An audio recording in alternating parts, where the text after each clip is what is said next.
ఇవాళ తెలంగాణ రాష్ట్రంలో ఒక ఆడబిడ్డగా ప్రజల మధ్యలో 20 సంవత్సరాల నుండి పనిచేసినటువంటి వ్యక్తిగా నేను తెలంగాణ జాగృతి సంస్థను 19 సంవత్సరాల నుంచి ప్రజాహితం కోసం తెలంగాణ ప్రజల కోసం నడుపుతున్నటువంటి వ్యక్తిగా తెలంగాణ జాగృతి జనంబాట పేరిట మొత్తం యావత్ తెలంగాణను కూడా పర్యటన చేస్తున్న విషయం మీ అందరికీ తెలిసిందే. ఇట్లా పర్యటన చేస్తున్నటువంటి సందర్భంలో అనేక అంశాలు నా దృష్టికి వస్తూ ఉన్నాయి. ఒకటి, ప్రజలకు సంబంధించి ఏవైతే వసతులు కల్పించడంలో బీఆర్ఎస్ ప్రభుత్వం కాంగ్రెస్ ప్రభుత్వం విఫలమైందో ఆ అంశాలు నా దృష్టికి వస్తూ ఉన్నాయి. At the same time BRS ప్రజాప్రతినిధులు కాంగ్రెస్ ప్రజాప్రతినిధులు చేసినటువంటి అక్రమాలు ఆక్రమణలు దురాగతాలు దాష్టికాలు ఇవన్నీ కూడా నా దృష్టికి వస్తూ ఉన్నాయి. నేను ఏమాత్రం మొహమాటం లేకుండా ఏ పార్టీకి సంబంధం లేకుండా తెలంగాణ బిడ్డగా తెలంగాణ ఆడబిడ్డలకు ఉండేటటువంటి పౌరుషాన్ని ప్రదర్శిస్తూ నాకు వచ్చినటువంటి ప్రతి ఒక్క అంశాన్ని కూడా ప్రజలతో షేర్ చేసుకుంటున్నాను. నేను దాంతో ఏమవుతుంది, చాలామంది యొక్క అక్రమాల పుట్టలు కదులుతున్నాయి, వాళ్ళ పాపాల పునాదులు కదులుతున్నాయి. దాంతో నా మీద దాడి ప్రారంభించింది. ఏంటి దాడి? నేను కాంగ్రెస్ పార్టీతోని అంటకాగి ఉన్నాను, కాంగ్రెస్ పార్టీతోని అండర్స్టాండింగ్తో నేను పనిచేస్తున్నాను, ఎందుకంటే నాకేదో ఫైనాన్షియల్ బెనిఫిట్ కోసం నేను పనిచేస్తున్నా అని చెప్తున్నారు. దీనికి ఎక్కడ మొదలుపెట్టిండ్రు? నేను ఎప్పుడైతే జాగృతి జనంబాట అని చెప్పి బయటికి రావాలనుకున్నానో ముందు సోషల్ మీడియాలో ఒక ప్రచారం మొదలుపెట్టిండ్రు. నా భర్త గౌరవనీయులు అనిల్ కుమార్ గారి ఫోటోను చూపిస్తూ దాంట్లో ఏవి రెడ్డి గారు అనేటటువంటి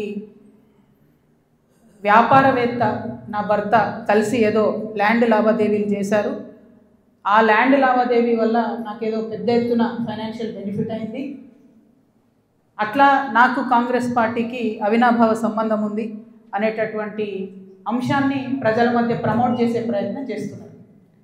ఈ వెకిలి ప్రయత్నాలు చేస్తున్నటువంటి గుంటనక్కలందరూ కూడా నేను చెప్తా ఉన్నా, నేను ఇంకా మీ చిట్టా విప్పడం ప్రారంభించలేదు, ఓన్లీ టాస్ వేసిన అంతే. ఆ టాస్కే ఇంత భయపడితే ఎట్లా మీరు? ముంగటి ఇంకా టెస్ట్ మ్యాచ్ ఉంది, మామూలుగా అనుకుంటారే ఇది కథ. జస్ట్ టాసే, ఇప్పటికే గెలిచినాం ఆల్రెడీ మేము జాగ్రత్తలు, ఎందుకు భయపడుతున్నారు మీరు ఇంతగా? ఏమన్నాడు నా భర్త? మీరు అధికారంలో ఉన్న 10 ఏళ్ళలో ఎన్నడన్నా వచ్చి మిమ్మల్ని ఒక పని అడిగినామా మేము? ఎక్కడన్నా ఎప్పుడన్నా ఒక ఫేవర్ అడిగినామా మిమ్మల్ని? ఒక్క విషయంలో అన్నా అవుట్ ఆఫ్ ద వే పోయి ఏ ఒక్క మంత్రితోని కానీ కేసీఆర్ గారితో కానీ కేటీఆర్ గారితో కానీ హరీష్ రావు గారితో కానీ నా భర్త కానీ నేను కానీ ఏమన్నా ఫేవర్ తీసుకుని ఉంటే చెప్పండి, దమ్ముంటే చెప్పండి.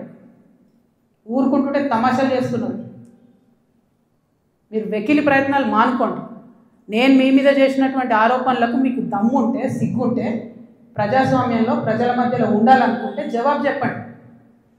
అంతేగాని నా మీద మొరిగేటటువంటి వాళ్ళందరినీ వదిలిపెట్టి ఏది పడుతుంది మాట్లాడితే నేను చూస్తూ ఊరుకుంటాను అనుకోవద్దు. నేనేం తప్పు చేయలేదు. బీఆర్ఎస్ ఉన్నటువంటి అధికారంలో ఉన్నటువంటి 10 సంవత్సరాలలో ప్రభుత్వం నుండి నేను ₹1 కూడా లాభం పొందలేదు. మీరు చేసినటువంటి అక్రమాలన్నీ నా మీద ఆపాదిద్దామని చూసుకుంటే నేను ఊరుకునే వ్యక్తిని కాదు. నీతి నిజాయితీ నా వైపు ఉంది కాబట్టి నేను ఇలా ధైర్యంగా కుండబద్దలు కొట్టినట్టు ఎక్కడికి పోయినా మాట్లాడుతున్నా. నాకు ఎవరితో అండర్స్టాండింగ్ లేదు, ఎవరితో వ్యాపారం లేదు. నా భర్త ఎప్పుడైతే టీఆర్ఎస్ అధికారంలోకి వచ్చిందో నేను నా భర్త ఒకటే విషయం అనుకున్నాం. అమెరికా నుండి 2004లో మేము వస్తే నేను ఉద్యమంలో ఉన్నా, ఆయన వ్యాపారంలో ఉన్నాడు. ఇల్లు గడవాలి కదా, మీ లెక్క మంది మీద వాడు దోసుకోలే. నేను ఎప్పుడు మీ లెక్క నేను ఎవరిని వాడి వసూలు చేసుకొని ఉద్యమాలు నడపలేను. సమయం సందర్భం వచ్చినప్పుడు నా నగలు కుదబెట్టి బతుకమ్మ చేసిన నేను. అందుకే ఇంత పౌరుషం నాకు. ఉద్యమంలో మీరు ఎవరెవరి దగ్గర దోసుకున్నారు, ఏ స్టూడియోల దగ్గర పోయి ధర్నాలు చేసి వాళ్ళతో కాంప్రమైజ్ అయిండ్రు, అన్నీ తెలుసు సంగతులు. చెప్పలేదు, ఎందుకంటే సిగ్గుపోతుంది తెలంగాణ వాళ్ళదని. నవ్వేటోళ్ళ ముందట జారిపడొద్దు అన్నారు కాబట్టి చెప్పలేదు. మీరు ఊరికే తమాషాలు చేసి నాతో పెట్టుకుంటే మాత్రం మామూలు చిట్టా లేదు నా దగ్గర. ఇవాళ నేను ఫస్ట్ టీ న్యూస్కి లీగల్ నోటీస్ పంపిస్తూ ఉన్నా. నా భర్త పేరు పెట్టి కృష్ణారావు అనేటటువంటి ఎమ్మెల్యే గారు ఏదైతే ప్రెస్ మీట్ పెట్టినరో మీరేమన్నా ఆల్తు ఫాల్తు social media channel T news అంటే శాటిలైట్ ఛానల్, మీరు ఒక పార్టీని రిప్రజెంట్ చేసే ఛానల్, కనీసం వెరిఫై చేసుకోరా? ఏది పడితే అది వేసేసుడేనా? వేరే వాళ్ళది వేస్తే వాళ్ళు ఊరుకున్నారేమో, నేను ఊరుకునేదాన్ని కాదు, ముందే చెప్తున్నాను. టీ న్యూస్కి లీగల్ నోటీస్ ఇస్తున్నాం. 1 వీక్లో పబ్లిక్ అపాలజీ చెప్పాలి బిడ్డ, పబ్లిక్ అపాలజీ. కోర్టుకి ఈడుస్తాం ఏమనుకుంటున్నారు. తర్వాత ఏలేటి మహేశ్వర్ రెడ్డి గారు, వీరికి కూడా నోటీస్ ఇస్తున్నాం, లీగల్ నోటీసు. 1 వీక్లో మీరు కూడా తప్పుడు సమాచారాన్ని ప్రజలకు ఇచ్చినందుకు, నా భర్త గారికి నా యొక్క పరపతిని దెబ్బతీసే ప్రయత్నం చేసినందుకు నాకు పబ్లిక్ అపాలజీ చెప్పాలని మహేశ్వర్ రెడ్డి గారిని డిమాండ్ చేస్తూ ఉన్నాను. అట్లానే మాధవర్ కృష్ణారావు గారిని మీరు కూడా 1 వీక్ లోపల అపాలజీ చెప్పాలి, లేకపోతే కోర్టుకి ఈడుస్తాం, కోర్టు నుండి క్షమాపణ చెప్పిస్తాం. ఇది నాకు సంబంధం లేని వ్యక్తులు. నేను జాగృతి జనంబాట కార్యక్రమంలో పోతూ ఉంటే సడన్గా సోషల్ మీడియాలో ప్రచారం ప్రారంభమవుతుంది. వెంటనే ఏలేటి మహేశ్వర్ రెడ్డి గారు బీజేపీ ఫ్లోర్ లీడర్, ఆయనకి ఏం పనో నాకు అర్థం కాదు, ఆయనకు నాతోనేముందో అర్థం కాదు, నన్నంటే పొలిటికల్గా ఆయనకి ఏం లాభం వస్తుందో నాకు అర్థం కాదు. ఆయన బయటకు వచ్చి సీరియస్గా ప్రెస్ మీట్ పెట్టిండు. ఓకే, ఏం పెడతాడు ప్రెస్ మీటు?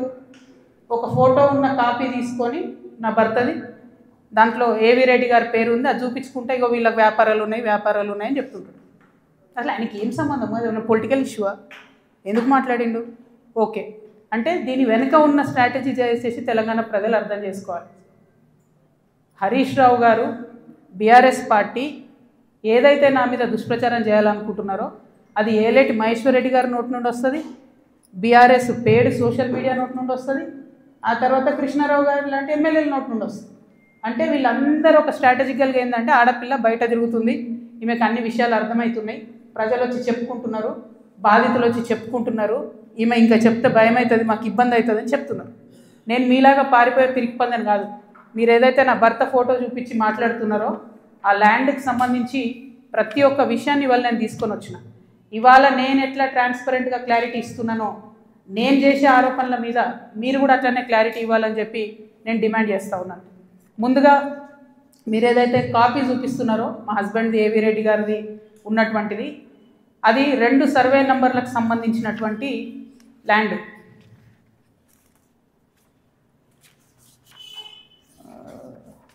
బ్రీఫ్ హైదరాబాద్ ఇది అదేంటంటే 2010/2 2010/3 అనేటటువంటి భూమి. దీనికి 1975 నుండి కూడా ఈ భూమికి కంప్లీట్గా పట్టాలు ఉన్నాయి, దానికి పాస్బుక్లు ఉన్నాయి, కంప్లీట్గా ఇది ప్రైవేట్ ల్యాండ్. ఈ ప్రైవేట్ ల్యాండ్లో 4 వ్యక్తులు, 4 కొడుకులు, వాళ్ళకి మనిషి 4 ఎకరాలు వచ్చినాయి. ఈ మనిషి 4 ఎకరాలు వచ్చినటువంటి ఈ భూమిని అక్కడ ఒక కంపెనీ ఉంది, టేకంషా అనే కంపెనీ. ఆ టేకంషా అనే కంపెనీకి 37 ఎకరాలు ప్రభుత్వము అమ్మింది ల్యాండ్ ఒకప్పుడు. వాడేం చేసిండు, ఆ అమ్మిన ల్యాండ్తో పాటు ఈ ప్రైవేట్ వాళ్ళ భూమి కూడా లోపలేసుకొని కాంపౌండ్ వాళ్ళు పెట్టుకున్నాడు. ఈ ప్రైవేట్ వాళ్ళంతా కాంపౌండ్ వాళ్ళకి పోయింది కాబట్టి వాళ్ళంతా ఈ రియల్ ఎస్టేట్ వ్యాపారంలో ఉన్నటువంటి మా హస్బెండ్ ఇంకా కొంతమంది దగ్గరకు వచ్చారు. ఈ 16 ఎకరాల భూమికి దాదాపు ఒక 20 మంది ఆ భూమిలో ఉన్నారు. అందులో మా భర్త కంపెనీ కూడా ఒకటి. ఇది మొత్తం ప్రైవేట్ ల్యాండ్ మాది, నువ్వెట్లా కాంపౌండ్ లోపల పెట్టుకుంటావు అని చెప్పి ఒక 9 ఏళ్ళు నడిచినట్టుంది ఈ డిస్ప్యూట్ నాకు తెలిసి. ఇది మా ల్యాండ్ అని వీళ్ళు, కాదని వాళ్ళు. ఫైనల్గా 2019లో లోక్ అదాలత్లో, ఇగో ఇది బీఆర్ఎస్ గవర్నమెంట్ ఇచ్చిన పాస్బుక్, అది ప్రైవేట్ ల్యాండ్ అని చెప్పి ఫైనల్గా లోక్ అదాలత్లో 2019లో ఈ టేకంషా అనే కంపెనీ ఈ 16 ఎకరాలు ప్రైవేట్ పట్ట వీళ్ళందరూ కూడా కాంప్రమైజ్ అయింది. 2019లో ఎప్పుడైతే కాంప్రమైజ్ అయినరో ఆనాడే ఆ ల్యాండ్తో నాకు కానీ నా భర్తకు కానీ సంబంధం లేదు. ఆ పట్టేదారుల తరఫున ఉండి కొట్లాడినటువంటి మా భర్త గారు, వాళ్ళ ఫ్రెండ్స్, వాళ్ళ కంపెనీ అందరు కూడా ల్యాండ్ అమ్మేసి బయటకు వచ్చేసి. ఎప్పుడు? 2019. 2019లో మా హస్బెండ్ బయటకు వచ్చేసిన తర్వాత 2022లో ఫస్ట్ పర్మిషన్, బీఆర్ఎస్ గవర్నమెంట్లో ఫస్ట్ పర్మిషన్ ఇచ్చింది కన్స్ట్రక్షన్కి, 12 ఎకరాల ల్యాండ్కి కన్స్ట్రక్షన్. మరి పట్టా భూమి అయితే ఎందుకు ఇచ్చారు పర్మిషన్? మరి అది గవర్నమెంట్ భూమి అయితే ఎందుకు ఇచ్చారు పర్మిషన్? 19లోనే మా హస్బెండ్ ఎగ్జిట్ అయిపోయింది అక్కడితో. 22లో పర్మిషన్ వచ్చింది ఆ ల్యాండ్కి. మరి ప్రభుత్వ భూమి అయితే ఎట్లా ఇచ్చారు పర్మిషన్? సంతకం పెట్టింది ఎవరు? కేటీ రామారావు గారు. అంటే ఇప్పుడు మాధవరం కృష్ణారావు గారు ఏమంటుండు? కేటీ రామారావు గారు సంతకం పెట్టిండు అంటున్నా? కేటీ రామారావు గారు సంతకం తప్పంటుండా? ప్రభుత్వ భూమిని కేటీఆర్ గారు సంతకం పెట్టి ఇచ్చిండు అంటురా? ఏమంటుండ్రు? ఆ విషయం ప్రజలకు చెప్పాలి ఫస్ట్. ఇప్పుడు నేను ఆరోపణ చేస్తాను ఏంది, ఎలక్షన్కి పోయే ముందు అక్టోబర్ 7, 2023 అందరం ఎలక్షన్ దాంట్లో ఉన్నాం. ఎలక్షన్ జోన్లో ఏదైతే ల్యాండ్తో 2019లో మా భర్తకు సంబంధం లేకుండా పోయిందో 2023 అక్టోబర్లో బీఆర్ఎస్ ప్రభుత్వం కేటీఆర్ గారి మినిస్ట్రీ నుంచి 5 ఎకరాలకు చేంజ్ ఆఫ్ ల్యాండ్ యూజ్ ఇచ్చింది. అంటే ఇండస్ట్రియల్ భూమిని రెసిడెన్షియల్ భూమి కింద మార్చుకోవచ్చు అని చెప్పింది.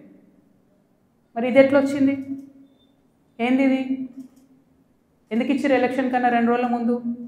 ఏం లావాదేవీలు జరిగినాయి? దీంట్లో కృష్ణారావు గారి పాత్ర ఏంది? ఈ వ్యాపారం చేసే వ్యక్తి మీ సుట్టమట కదా, ఆయన పేరు నేను ఎందుకు చెప్తా బయట, కానీ మీ సుట్టమట కదా, మరి మీరు చేయించుకురా దగ్గరుండి? ఏంది ఇది? దీనికి నాకు సమాధానం చెప్పాలి. కేటీఆర్ గారు చెప్తారా, బీఆర్ఎస్ పార్టీ చెప్తుందా, కృష్ణారావు గారు చెప్తారా? దీనికి సమాధానం చెప్పాలి. ఎట్లా ఇస్తారు చేంజ్ ఆఫ్ ల్యాండ్ యూజ్? ఈ ల్యాండ్తో మాకు సంబంధమే లేదు. 5 ఎకరాలకు బీఆర్ఎస్ గవర్నమెంట్లో చేంజ్ ఆఫ్ ల్యాండ్ యూజ్ వస్తుంది. నిన్నగాక మొన్న 6 ఎకరాలకు కాంగ్రెస్ గవర్నమెంట్ కూడా అదే ల్యాండ్లో చేంజ్ ఆఫ్ ల్యాండ్ యూజ్ ఇచ్చింది. అంటే బీఆర్ఎస్ వాళ్ళు సపోర్ట్ చేసిన వ్యాపారవేత్తల్ని యాజ్ ఇట్ ఈస్గా కాంగ్రెస్ వాళ్ళు కూడా సపోర్ట్ చేస్తున్నారు. ఏంది ఇది? మరి ఎవరికి అండర్స్టాండింగ్ ఉంది? నాకుందా అండర్స్టాండింగ్? మీకుందా? మీ గుంపులు ఉన్న మనుషులది ఇగో ఇదే ఏవిరెడ్డి గారితో నవనామి వెంచర్స్, ఇదే ఏవిరెడ్డి గారితో పోచంపల్లి శ్రీనివాస్ రెడ్డి అనేట ఆయన పార్ట్నరు. ఈయన ఎవరు దోస్తు, ఎవరు బినామీ? పొద్దుగాలు లేస్తే రామన్నతోనే ఉంటాడు, కేటీఆర్ గారితోనే ఉంటాడు ఈయన. ఎవరైనా మరి మీకున్నాయా సంబంధాలు? నాకున్నాయా?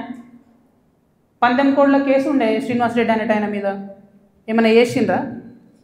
ఆయన ఫామ్ హౌస్లో పందెం కోడ్లు ఆడించారని అరెస్ట్ అన్నారు, పోలీసులు అన్నారు, ఏదో అన్నారు, చేసిండ్రా? ఎందుకు చేయలేదు మరి? అంటే ఎవరిని కాపాడుతున్నారు? ఎవరికి బంధుత్వాలు ఉన్నాయి? ఏదో ఆడపిల్లను ఊరుకుంటా మీరు తమాషా చేస్తా అనుకుంటారేమో, తోలు తీస్తా ఒక్కొక్కరిది పట్టుకొని చెప్తున్నాను. ఇప్పుడు కృష్ణారావు సంగతి చెప్తున్నా, పాపం చిన్నోడు యాక్చువల్లీ. నేను ఎన్నుకుండి ఎవరు ఆడిస్తున్నారు ఆ గుంటనక్క సంగతి కూడా చెప్తా తర్వాత. కానీ కృష్ణారావు గారు నా మీద మాట్లాడంగానే ఇగో ఇంతమంది, ఇది కూడా పట్టుకోను కాగితం పైకి, అది పట్టుకోండి ఒకసారి అటు చూపి.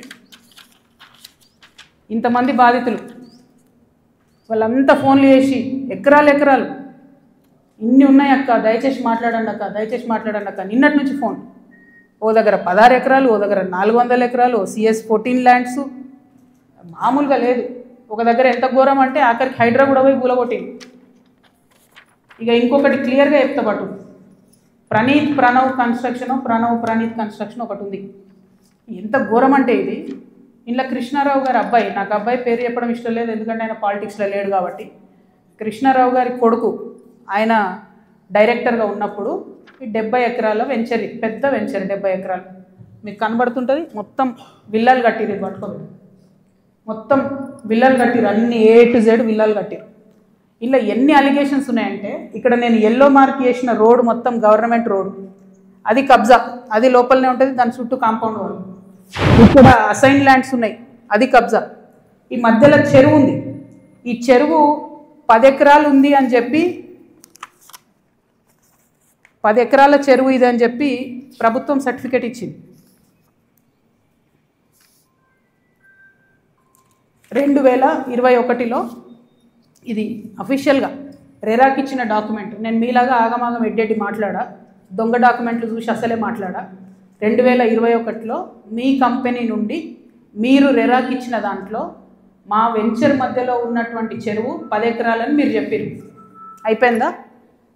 అదే మళ్ళీ 2021లో 2024 వచ్చే వరకు ఏమవుతుందంటే ఆ చెరువు 6 ఎకరాలకు వస్తుంది.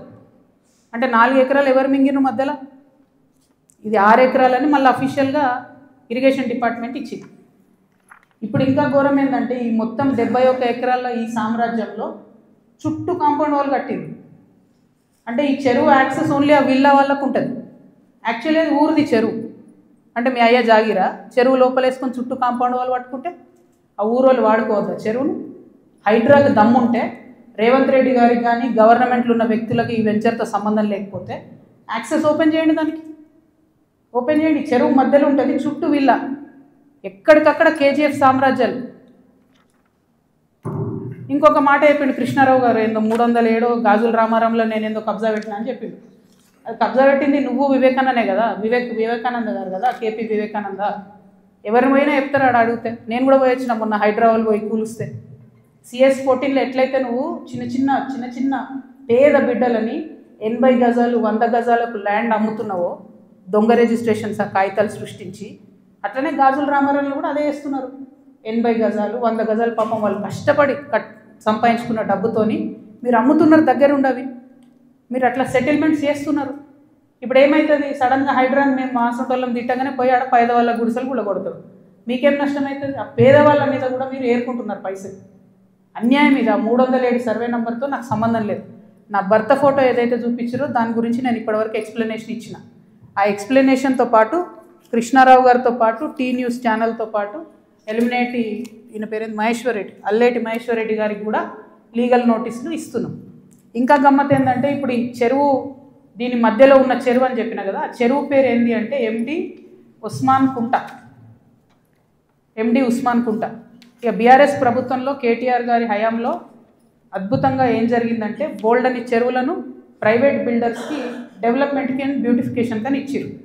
ఇలా కొన్ని జెన్యూన్ ఉన్నాయి, మంచినే వాళ్ళు పాపం బ్యూటిఫికేషన్ చేసారు CSR కింద.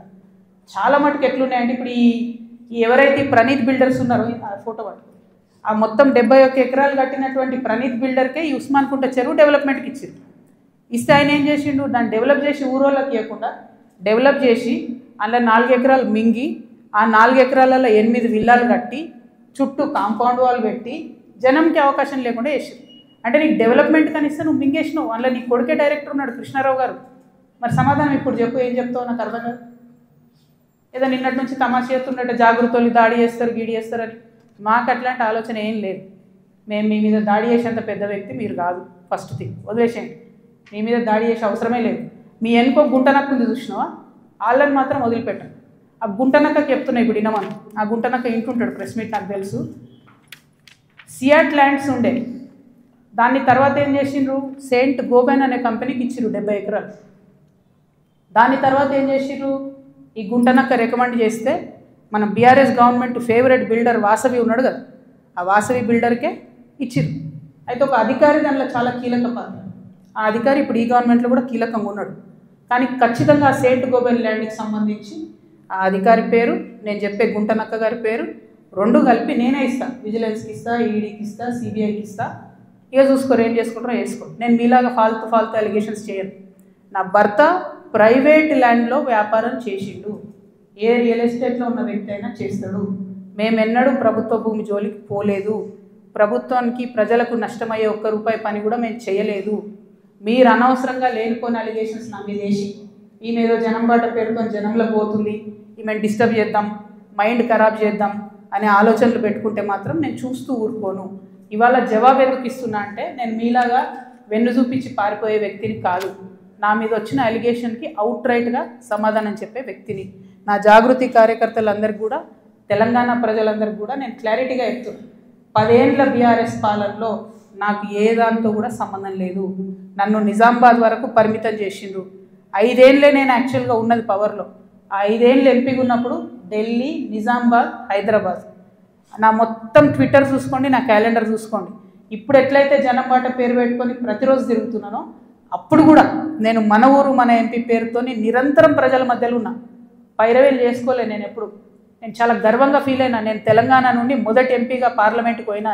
కొట్లాడుతుంటే మీ పిచ్చిలేసినట్టు గంటలు ఒరుతుంటే మీ పార్లమెంట్లో ఎంత ఫైట్ చేసినాం స్టేట్ కోసం. మీరేమో మేము ఆడ ఢిల్లీలో కొట్లాడుతుంటే ఇక్కడ ఏసీ ఆఫీస్లా ఉండి పందికొక్కుల్లాగా కేసీఆర్ గారు నీడనే ఏరి ప్రజల సొమ్ము తిన్నది కాకుండా ఉల్టా నా మీద వెకిలి ప్రయత్నాలు వేస్తే మాత్రం ఒక్కొక్కరిది కాళ్ళు ఇరగొడతా చెప్తున్నాను. నాకు ఇట్లాంటి భాష మాట్లాడడం ఇష్టం ఉండదు. ఇలా మాట్లాడక తప్పని పరిస్థితి అవుతుంది. లేనిపోని అంటగట్టకండి. 10 ఏళ్లలో ఎన్నడూ ఎవరు గవర్నమెంట్లో నా భర్త పేరు వినలేదు. ఇవాళ మీరు ఆయన మీద అలిగేషన్ చేస్తున్నారు. ఆయన ఫోన్ ట్యాప్ చేస్తారు, సిగ్గుండాలి. ఇంటర్లో ఫోన్ ట్యాప్ చేస్తారు, ఇటువంటి వెధవ ప్రచారాలు చేస్తారు. ఇంకా కళ్ళు చల్లబడతలేవా మీకు? పార్టీలకి నిలగొట్టారు కదరా బయటికి. ఇంకేంది? నేను ఊరుకునేదాన్ని కాదు బిడ్డ, చెప్తున్నా. ఇప్పుడే మొదలుపెట్టిన. మీరు సెయింట్ గోబెన్ సంగతి చెప్పండి. వాసవికి ఇచ్చినటువంటి 100 భూములు ఉన్నాయి. ఇవాళ గవర్నమెంట్, కాంగ్రెస్ గవర్నమెంట్ అంటారు కదా మీరు హిల్ట్ పాలసీ పెట్టి దారాదత్తం చేస్తున్నారని. దానికి కిటికీలు తెరిచింది ఎవరు? దానికి బీజం వేసింది ఎవరు? డిస్టిలరీ భూములు అమ్మినరా? లీజుకి ఇచ్చిన భూములు. లీజుకి ఇచ్చిన భూములలో ప్రజలకు డబుల్ బెడ్రూమ్ ఇల్లు కట్టియాలి, హాస్పిటల్ కట్టాలి, స్కూళ్ళు కట్టాలి. ఇండస్ట్రీ తీసేస్తే ప్రైవేట్ వ్యక్తులకు ఎట్లా అమ్మేందు? దాని మీద సంతకం పెట్టింది ఎవరు? కేటీఆర్ గారు కాదా? చాలా కంపెనీలు ఉన్నాయి. మీరు కూడా సెలెక్టివ్గా లీజుకి ఇచ్చారు కదా. మీరు కిటికీలు తెరిచిర్రు, ఈ గవర్నమెంట్ దర్వాజాలు తెరిచిర్రు దోసుకొని తినండి అని చెప్పి. జనానికి మాత్రం ఏం చేయకండి. హాస్పిటల్ కట్టకండి, స్కూళ్ళు కట్టకండి.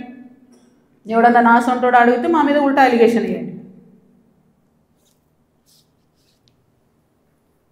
అల్టిమేట్గా ప్రజా జీవితంలో ఉన్నటువంటి వ్యక్తులుగా, ఒక ఆడబిడ్డగా, తెలంగాణ ప్రజల మంచి కోరుకునేటటువంటి వ్యక్తిగా నేను మీ అందరినీ కూడా రిక్వెస్ట్ చేసి చెప్తా ఉన్నాను. నా మీద బీఆర్ఎస్ పార్టీ ఏదైతే విష ప్రచారం చేస్తుందో నా మీద, నా భర్త మీద, దాంట్లో ఇనుమంతా కూడా సత్యం లేదు. దానికి సంబంధించి అన్ని కాగితాలతో సహా నేను చూపించడం జరిగింది. ఇక ముందు కూడా నా మీద ఎవరు ఏ ఆరోపణ చేసినా నేను ఖచ్చితంగా జవాబు చెప్తాను. జవాబు చెప్పిన తర్వాతనే నేను ప్రజల పక్షాన నిలబడి వారిని ప్రశ్నిస్తాను. వారు మాత్రం జవాబు చెప్పకుండా వెన్నుపూస చూపించి పారిపోతూ ఉన్నారు. అది కరెక్ట్ పద్ధతి కాదు. మేమేదో మీ విఘ్నతకే వదిలేస్తున్నామంటే ప్రజలేం వదిలిపెట్టరు. టైం చూసి కర్రు కాల్చి వాత పెడతారు. మీరేం గొప్ప నాయకులు కాదు, పెద్ద నాయకులు కాదు. ఎంత పెద్ద నాయకులైనా ప్రజలకు జవాబుదారీ అన్న విషయాన్ని మర్చిపోయి మీరు ప్రవర్తిస్తే మాత్రం ఊరుకునేది లేదు. ఇది తెలంగాణ, ప్రజలు మేలుకుంటారు, ఖచ్చితంగా మాట్లాడతారు. Thank you. జై తెలంగాణ.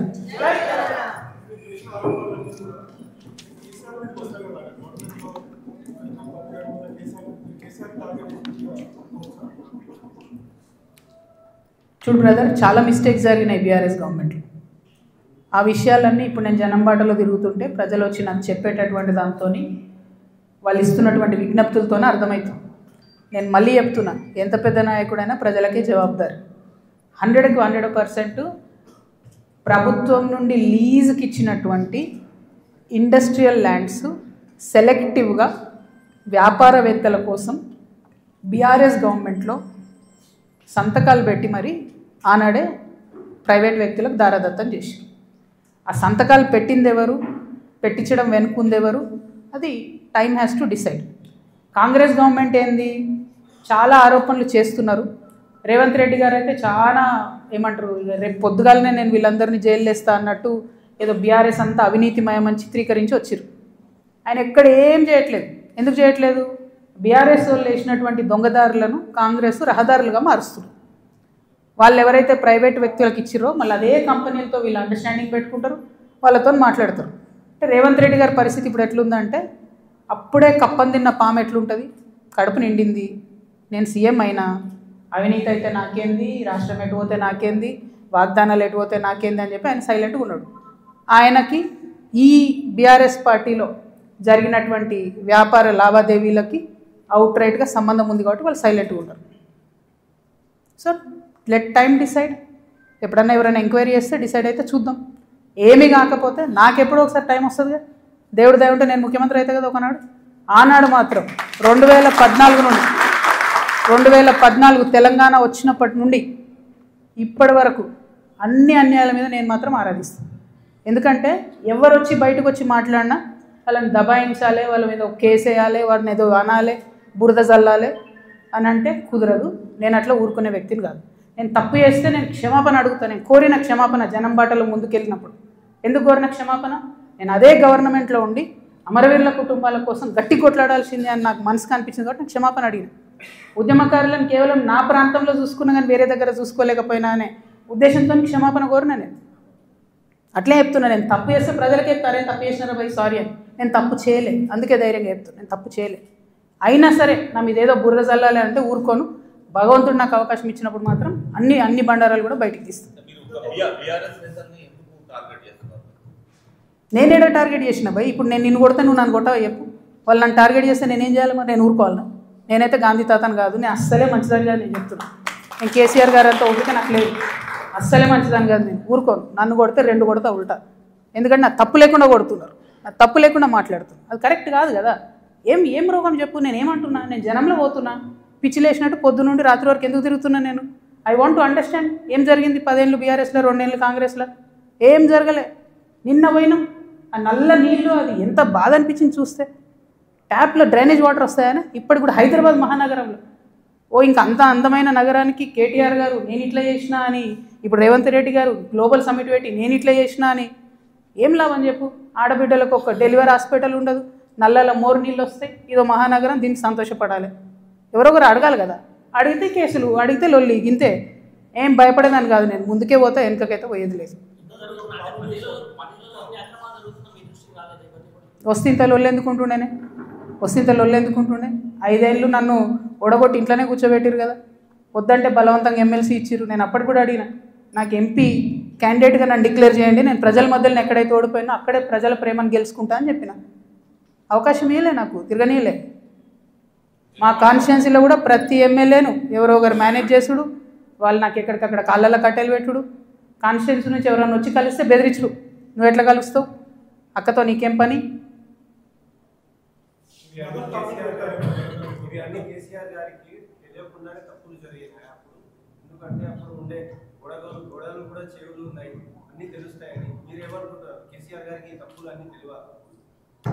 నేనేమంటున్నా బ్రదర్, కేసీఆర్ గారికి తెలుసా తెలియదా కేసీఆర్ గారు చెప్పాలి. ఇప్పుడు వీళ్ళందరూ ఏంటంటే మేమందరం చాలా పెద్దవాళ్ళము, కవిత మా మీద ఆరోపణలు చేస్తే కూడా మేము రిప్లై అయిపోయినా ప్రజలు చూస్తలేరు అనుకుంటారు. విఘ్నత అని హరీష్ రావు గారు అట్లే అంటారు. కేటీఆర్ గారు ఆయన ఎప్పుడు చెప్తాడో నాకు తెలియదు, నాకు సంబంధం లేదు. నేను కంపెనీ పేర్లతో సహా చెప్తా. ఎవరెవరి కంపెనీలకు లీజ్ ల్యాండ్స్కి అవుట్ రైట్గా చేంజ్ ఆఫ్ ల్యాండ్ యూజ్ చేసి కన్వర్షన్ చేసి ఎవరికి ఇచ్చినో నేను చెప్తాను. సంతకాలు ఎవరు పెట్టిరా లేదా వాళ్ళు చెప్పాలి ప్రజలకు. చెప్తే షూర్ సంతోషం. ట్రాన్స్పరెన్సీ కదా ప్రజలు కోరుకునేది.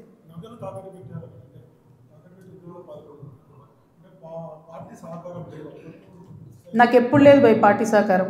నేను ఎప్పుడైతే అమెరికా నుండి వచ్చినో అప్పటి నుండి ఇప్పటి వరకు కూడా నాకు పార్టీ సహకారం లేదు. దాంట్లో కొత్తగా చెప్పేది ఏం లేదు.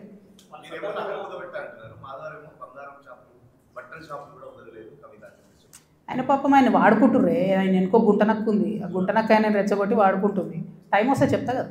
ఆ గుంటనక్కకు చెప్పినా కదా, ఏదైతే సెయింట్ గోబెన్ ల్యాండ్లో ఒక అధికారి ఇప్పుడు రెడీగా ఉన్నాడు చెప్పడానికి సిబిఐ దగ్గర, ఈడీ దగ్గర, అప్పుడు తెలుస్తుంది వాళ్ళకి. నేను ఒకటే క్లారిటీగా చెప్తున్నా, మీరు ఎంతోసేపు నన్నేదో చేద్దాం, ఆడపిల్ల కదా పాపం భయపెడితే బెదురుతుందేమో అనుకుంటురేమో. కుదరదు బాస్, కుదరదు. ఇది మారింది, పాలిటిక్స్ మారింది, టైం మారింది, అట్లా కుదరదు.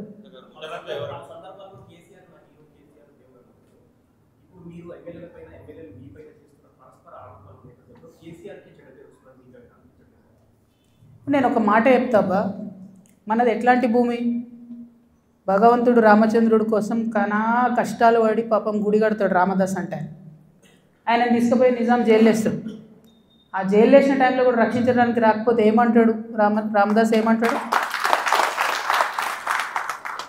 మనది ఎట్లాంటి భూమి? పోతన లాంటి గొప్ప కవి రాజు వచ్చి అంకితం ఏమంటే కూడా ఇయ్యడు. మనది ఎట్లాంటి భూమి? చాకలైలమ్మ లాంటి మామూలు మహిళ నాలాగానే ఏం లేదు, ఎవరు సపోర్ట్ లేరు, నిలబడి గుత్ప పట్టుకొని కొట్లాడింది. నేను అంతే, ఆ స్పిరిట్ ఉంది, అదే వేస్తాను. ఏమనుకుంటారు నైసిటీస్ లేవు. ఎందుకంటే లైన్ వాళ్ళు దాటిరు, నేను దాటలేదు. ఏది పడితే అది మాట్లాడుతూ ఊరుకుంటా.